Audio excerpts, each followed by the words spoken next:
There comes a moment in every servant's life when the question whispers deep inside, do I still live what I preach? It's easy to speak about faith when the crowd applauds, but harder when no one is watching, when fatigue and disappointment quietly knock at the door. Fred lived in a quiet mountain village. People respected him, honest, hard-working, baptized in youth, yet his heart sometimes drifted. Some Sundays he stayed home. Prayer felt empty. Years later, his community asked him to lead worship when no priest could come. Feeling unworthy yet grateful, he thought of planting a mango tree beside his house, a living promise that he would never again neglect his service to God. But storms came, arguments, discouragement, family tension. He began to skip meetings, skip mass, until the same tree he planted as a sign of faith became a silent witness of a broken promise. Fred's story is ours. We begin with passion, but the real test of faith comes not on the day we promise, it comes on the day we want to give up. True faith is not built on emotion, it is built on perseverance. Another man, Father Leo, faced a harder test. He was ordained at 27, just as war broke out. The new regime hated Christians. He was arrested and hidden for 18 years. Everyone thought he was dead.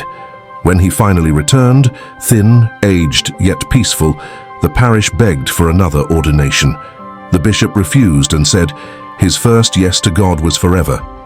The bishop explained, Christ's call cannot be repeated. When a man gives himself totally, it is forever, even through silence and suffering. That is the heart of every calling. Once we say yes to God, our yes must outlive comfort, applause, and success.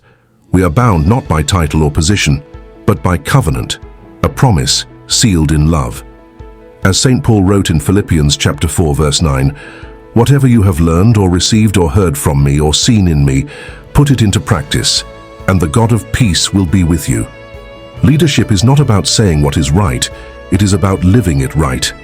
Our credibility as Christians is not in eloquence but in example. We cannot preach generosity while hoarding blessings, or talk of unity while harboring resentment. The world listens not to our words, but to our witness.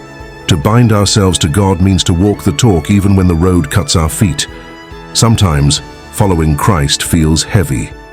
The yoke presses, the burden of leadership, the misunderstandings, the unseen sacrifices. But remember his promise in Matthew chapter 11, verse 29, take my yoke upon you and learn from me, for I am gentle and humble in heart, and you will find rest for your souls. Every disciple carries two invisible signs, a towel and a cross. The towel for service, the willingness to wash another's feet, the cross for surrender, the courage to suffer for love. Both are marks of true leadership.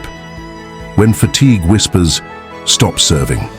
Remember the tree of your first yes. When others doubt you, remember Father Leo, who preached with scars, not words. When weakness shames you, remember Peter, who denied Christ, wept, and rose again forgiven. To lead in BCBP, in family or in life, is to live these truths, grow daily in friendship with God, pray until prayer becomes listening, serve as Christ served, with humility, not pride, endure suffering without bitterness, and above all, be what you preach, for people may forget sermons, but they never forget love lived out loud.